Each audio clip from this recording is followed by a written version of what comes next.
د ملګرتیا او د دشمنۍ دپاره د هغې د پاللو دپاره یو غټ اصول زده کړي. کله هم چې چا سره ملګرتیا کوي باید داسې ملګرتیا وکړي چې هغه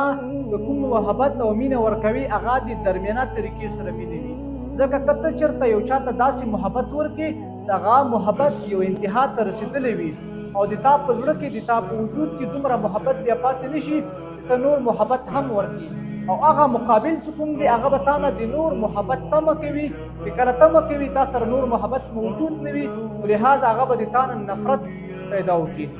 او هغه به تا سره مینه کمه کړي ملګرتیا به د ختم شي. همدغه شان که د چا سره دشمني راغله دشمني بد شی دی الله دې هر سړی ورنه وساتي. دشمني هم هغه په درمیانه لیول سره کوي چې د یو چا سره په دشمنۍ کې دومره زیات نفرت او حسد او کینه مه کوه چې هغه نفرت او حسد کینه